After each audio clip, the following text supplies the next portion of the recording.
My name is Jennifer Brasher. I graduated from the University of Santo Tomas in 2011 with a degree in Communication Arts. I'll be taking up a Master of Arts in Multimedia Journalism at the University of Westminster. I'm Joseph Talampas. I'm currently pursuing a Master of Business Administration and a Master of Science in Mechanical Engineering at the Leaders for Global Operations program here at the Massachusetts Institute of Technology. Hi, I'm Nila Gloria Marie Paras.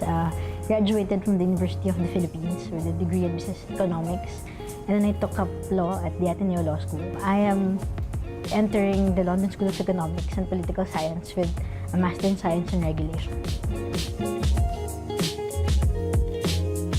So when I was looking at graduate degrees, I was looking at either an MBA or a Master of Science in Mechanical Engineering. I was looking at an MBA to develop both hard and soft business skills and to learn about the different functions within a company. Ever since I was a child, I've always wanted to go to the LSE. Partly an influence of my father to choose to go there. And because of the work that I've been doing and all the things that I've studied in the past, I decided that the London School of Economics is the best university for all those things that I've learned and will be able to learn more in the future. I've always wanted to go to graduate school since my days in university. I picked multimedia journalism because I felt like I've been covering sports already as my profession for about 4 years. So I felt like I want to be able to take a break and reflect and go back to the basics of journalism. So I've done the field of environmental regulation and financial regulation here. And they also do a lot of road safety for my fellowship in WHO. So I think combining all these would give me good knowledge and good foundation in offering more to doing frameworks for government capacity building and institutional reforms. After graduation, I plan to go back to the field and report again. Hopefully, I would be better equipped to report at the intersection of sports and social and humanitarian issues. And then further down the line, I'd like to take a PhD and maybe teach at a university. Upon graduation and in the long run, I hope to become part of high-performing organizations, leading projects of increasing complexity and impact that advance sustainable ways of consuming and sourcing energy and resources. I hope to come back to the Philippines to advance this agenda, either by working in the industry or by becoming an entrepreneur. When I found out that I won the IELTS prize, obviously I was ecstatic, but at the same time I felt grateful. Grateful to the British Council that they gave me a chance, that they gave me an opportunity to be able to showcase what I could do and what I could bring to the world and that I could represent the Philippines.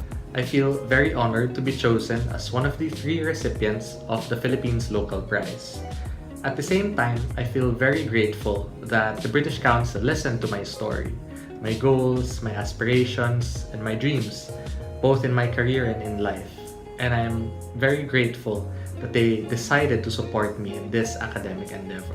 I feel very fortunate because I know that it's a competitive process, and also because a lot of the things that is being assessed in the IELTS.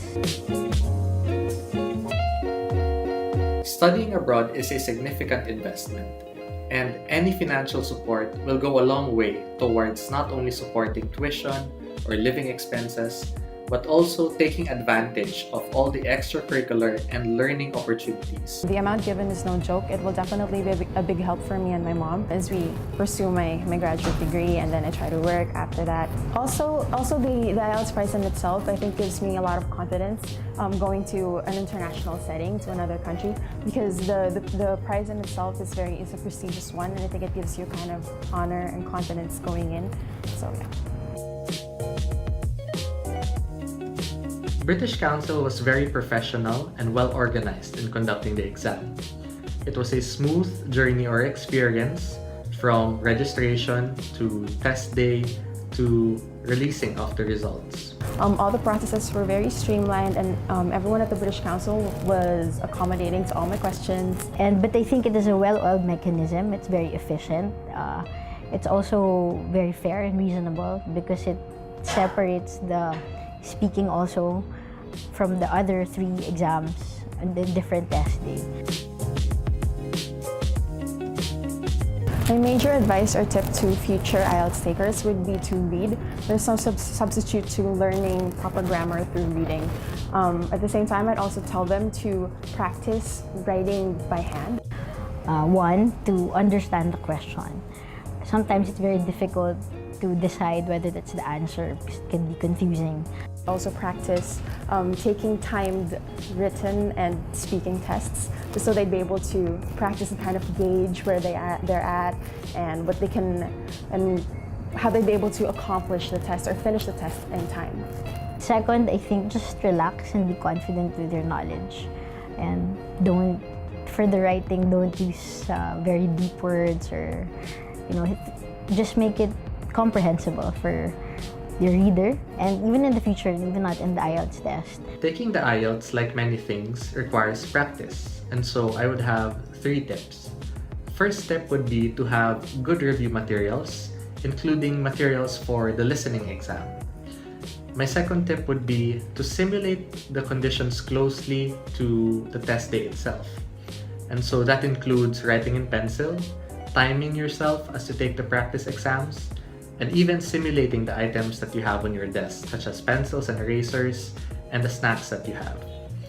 And my third and final tip would be to visit the British Council office. The British Council office has a wealth of resources and review material that is available to you up until you take the exams itself. And so I would encourage students to reach out to the British Council office to make the most out of all these materials.